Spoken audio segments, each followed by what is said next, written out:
I think it was pretty clear that this was something that was a project launched by Trump administration with the blessing of the Putin regime. And these negotiations were always unclear what was going to be the purpose of them because we had two problems that were rolled into one. On one hand, we have how to have immediate ceasefire. On the other hand, we have how to have a long-term peace. And those are two different issues that the mere fact that they were pushed into one highlighted to what extent they were not interested in actual peace by, I don't know, anybody's standard, not Putin's or Trump's, because, we have the one perception of people who think that peace means actually guarantees and security, and others that feel that peace really means capitulation, if not takeover by another hostile country. So peace is not something that was in Ukraine's understanding was ever on the mind of the Russian regime and the Trump administration. Now they're being more obvious about it because really the goal is to normalize relations with Russia. And now they're just kind of pushing Ukraine off the train and saying, well, you were never serious about this. This goes back to the Putin's projection on the concept of how legitimate is Putin, not very. How can he be trusted with agreements? He can't be. So, of course, he says that it's the fault of everybody else. Oh, particularly Ukraine. They're the ones who cannot be trusted. They're the ones whose president is supposedly illegitimate, according to Putin. So I think that those dynamics lead me to believe that this is a failed attempt by Trump's administration for Donald Trump to be on Red Square on May 9th, together next to Putin and Xi Jinping. But now it seems like at least Marco Rubio, Secretary of State Rubio, and National Security Advisor, who knows what other titles he may acquire. I think he already has a few. Yeah, because he's also in charge of USAID. I believe Secretary Rubio has now 4 different titles. So it's like if he goes to Red Square, that's like a lot of people, a lot of power, a lot of agencies that are now are traveling and showing their support.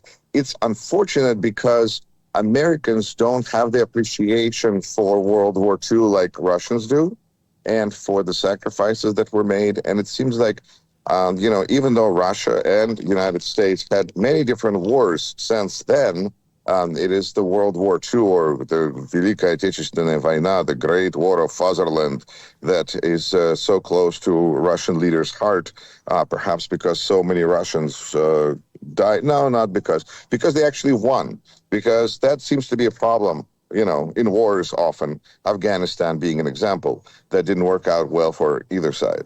But for the United States, it's unfortunate because we're going to see somebody who is going, our Secretary of State, if not President Trump, who I know wishes, I'm convinced President Trump wishes he could be on May 9th on Red Square. But this whole manipulation about changing the victory day to May 8th, is really, I feel, in tremendous insult that we're not really covering enough, because World War II actually ended on September 2nd after Hiroshima and Nagasaki were bombed with nuclear bombs. And if we're now saying that that was outside of the scope of World War II, then what are we talking about? Does that mean that Japan can file lawsuits against the United States because they were attacked not during wartime? What about the sacrifices of all the people who died, the veterans who died in the Pacific, fighting for United States, for democracy, for Europe, for everybody? But apparently now that's not considered to be part of World War II, according to President Trump. So we're seeing the same concepts starting to play out in the United States that we saw in Russia, where we see rewriting of history according to one man's desires. And of course, we're getting closer to the parade for Donald Trump's birthday, which is supposed to feature something like 50 helicopters and 7 different military bands. So you can tell that the Russian experience is becoming more and more prominent in American politics.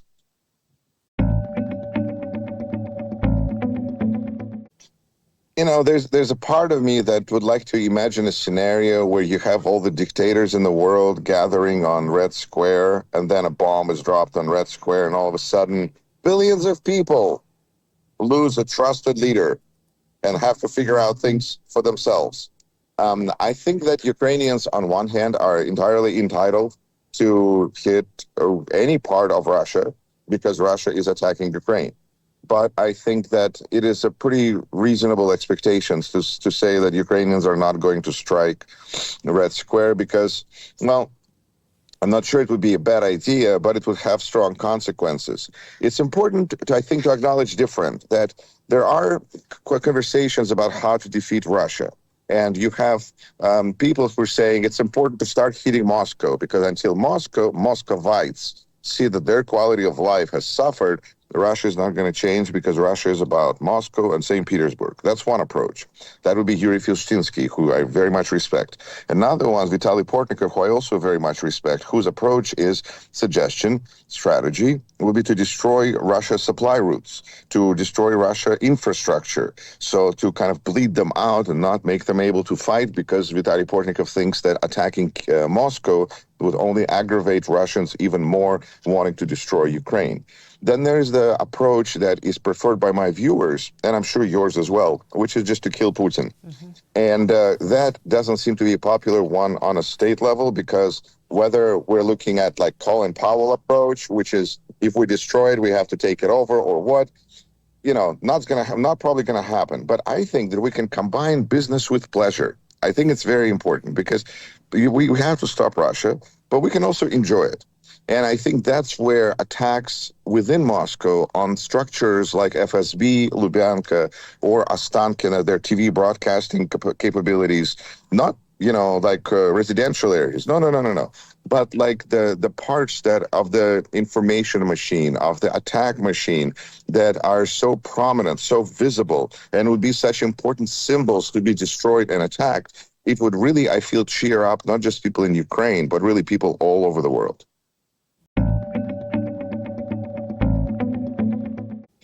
I think that Trump's Trump card probably is Trump because President of the United States in your back pocket is pretty awesome.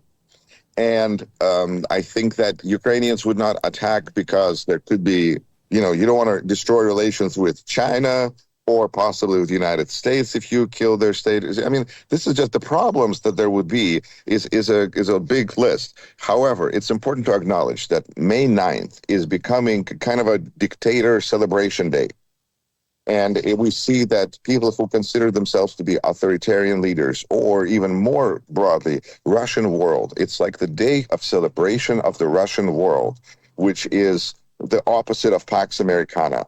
Pax Americana is the world that was built since World War II, where we saw that the United States provided safety and security in the world. Now we're looking at, potentially May 9th as perhaps even a celebration or beginning of the end. The dictator world, the Russian world, where you have all the people who won elections and either are not paying attention to democratic norms or just following in a Russian the direction that are going to come together and celebrate the fact that there's more and more of them every year, it seems. But it's a wave. This will pass too. This is their moment, and the 80th anniversary of the defeat by the Soviet troops of the Nazi Germany in the Great Fatherland War of Fatherland is a big day that has nothing to do with actually defeating Hitler, which is really kind of a big deal because the Soviet Union did not celebrate May 9th for many, many years until the veterans became kind of older and dead. And then they started to celebrate the victory. I think it's a very important sign when a state is afraid of their own veterans, when a state is afraid to recognize their own veterans and a state is afraid to acknowledge that things didn't go as planned after the war because the war was supposed to make things better. But of course, they just brought on another, 40, 50 years of Soviet dictatorship. So I think it's a very important day that we in the United States should probably acknowledge as a big, important day, not necessarily a holiday, but more of a day of sadness and day of awareness of the danger of the Russian world. When you say us, do you mean Ukrainians? Because he did not promise anything to Ukrainians. If you mean United States voters, well, I mean, he promised a lot of different things. The main promise that he seemed to have kept is to conduct revenge and to be mean to his enemies. That seems to be something that the promise that President Trump is able to follow.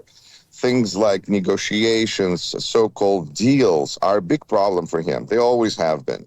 And in this case, he doesn't want to look bad, which is always the case for him in any negotiation.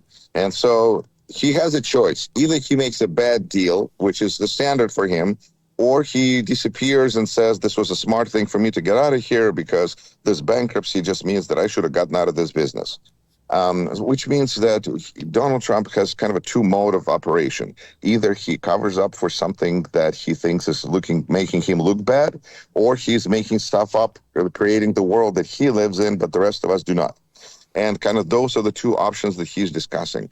The negotiations fundamentally appeared to have fulfilled his purpose, which was to normalize relations with Russia. Because when we have Trump's personal ambassador, Steve Witkoff, who was described as an idiot by people who work with him and work in the administration. But of course, it's not like it's an administration of goodwill and people being nice to each other. So that's, a team of vipers, I guess, as was described.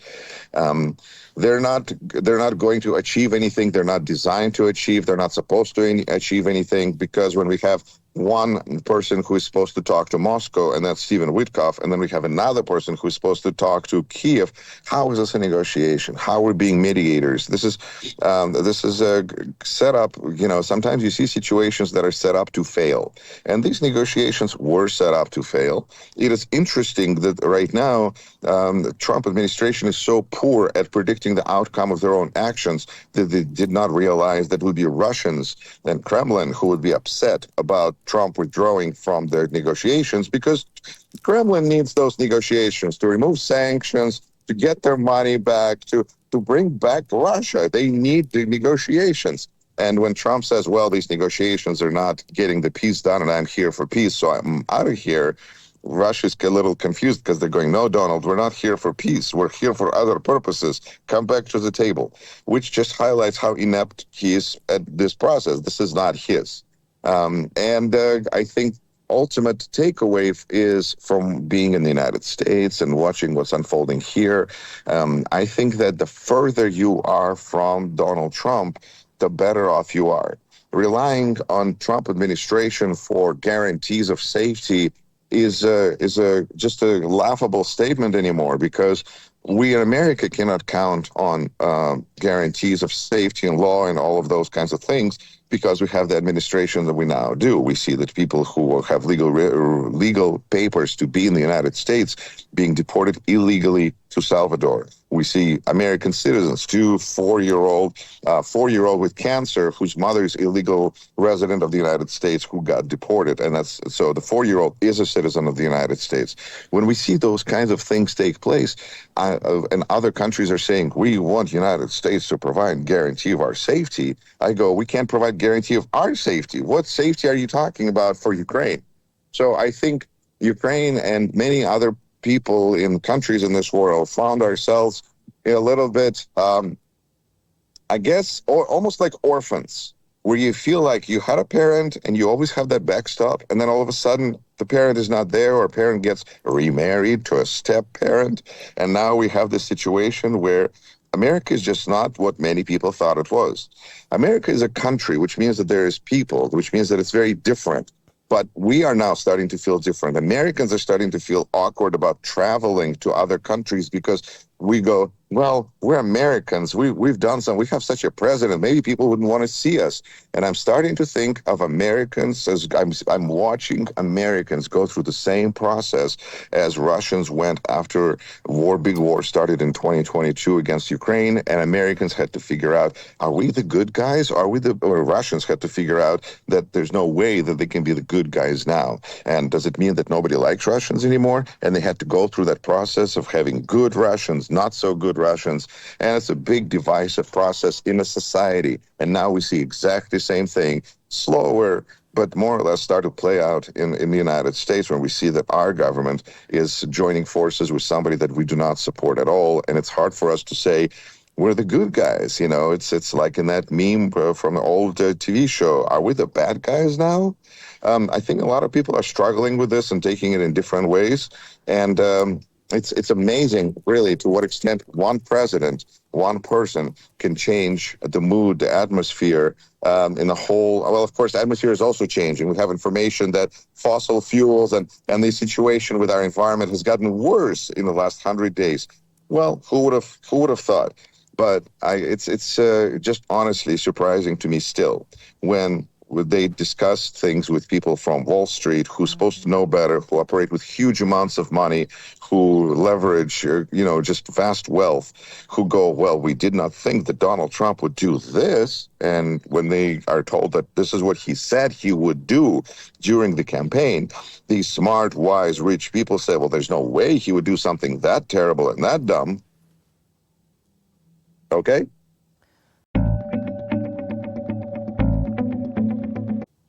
I think that's one of the ways that we see people try to reach out to Trump is through media, whether to appear on Fox News, um, as as we see his entire cabinet show up on Fox News and speak to cameras. I don't know. They have agencies and departments to run, but they have more time to appear on the news on Fox News. I think that it's as we see Putin mock Trump more and more openly mock Trump and make fun of him. We're getting to the point that many people have wondered about what would happen when Donald Trump realizes that Putin is messing with him or is tapping him or whatever the nice term that Donald Trump is using to describe the situation. And the answer is nothing. Donald Trump, cannot accept that he's being made fun of by Putin. He's going to accept this in some kind of a favorable way. This is part of his mental state that he cannot see Putin as a bad guy, is unable to see him as a bad guy. He's treating these kind of rejections from Putin as if Putin is flirting. Oh, he doesn't want to do this. Maybe he doesn't want to end the war. Maybe he's just tapping me along. It looks creepy. It looks macabre because we're looking at a war situation and we have these two old men trying to play footsies with each other. And it's interesting, and we would like to hope that this will lead to some kind of change where somebody will say, we need to do more. But right now, what we need to do more is the agreement about rare earth minerals, which appears to have been more of a demonstration of the fact that Trump administration can be made deals with because they've had such problems getting anybody to agree to a deal with them. So to have at least Ukraine is very important for President Trump to say that he's capable of making deals, because we're starting to doubt that pretty much. But even that gives Ukraine very limited capacity to actually defend itself with United States help. And when we talk about $50 million that supposedly the United States approved in sales of services and things to Ukraine, I would still like to see one, bullet that's been provided by the Trump administration to Ukraine as of today, because we're going back to times of 2015 when the House of Representatives and Senate insisted that President Trump, the first term, send aid to Ukraine, and instead it ended up with impeachment of Donald Trump because he was trying to negotiate a little bit more for that help that he really didn't want to give in the first place, and the javelins that were given to Ukraine were told to be stored in Western Ukraine and not used unless something happened over there. So he doesn't want to hurt Vladimir Putin, and he doesn't want to hurt his relationship with Vladimir Putin. This is a situation that we're observing, and even though it's starting to look like he's trying to kind of have some kind of a explanation for the terrible situation that he found himself in, Donald Trump, with Putin again. In the end, it's easier for him to throw away Ukraine, to throw away everything, and to stay with Putin. I feel that between his family and Putin, Donald Trump at this point would pick Vladimir Putin. I think that we see more and more people in the United States are starting to see that this policy is A, hurting the national security of the United States, B, putting the careers of these politicians in danger. And so they're starting to see that they need to show themselves as it makes sense to now be a little bit stronger against Trump because his support is falling, and they need to kind of cover their bases. They need to show that they are with Trump, but also in case something happens, that they also were aware and trying to do the right thing weakly, meekly, barely, but sort of, and there you go. We see more and more Republican senators join the idea of opposing tariffs because they see that it's destroying our economy. We see more and more Republicans quietly question administration. They've looked for ways to quietly question during the Doge disaster, where they had direct access to Elon Musk. And like Democrats who didn't have any access at all. And so Republicans were trying to do some things there, but they're doing it quietly, and they ultimately appear to be more afraid still. And it's an ongoing process where we're going to kind of see how things are going today. But as of now, I would say that the congressmen and senators remain more scared of Donald Trump and their own base than they're more concerned of Donald Trump than they are of their voters, because their voters are saying, we're not happy with you. We want these tariffs to stop. We want our economy to go back to normal. Things were okay. And instead, Donald Trump is saying, don't pay any attention. Just do what I say, ignore reality. And that's a very important choice for Republicans ultimately, whether they accept reality or whether they ignore reality. If they ignore reality, then they're there with Donald Trump. And if they pay attention to reality, then they're going to be with the people.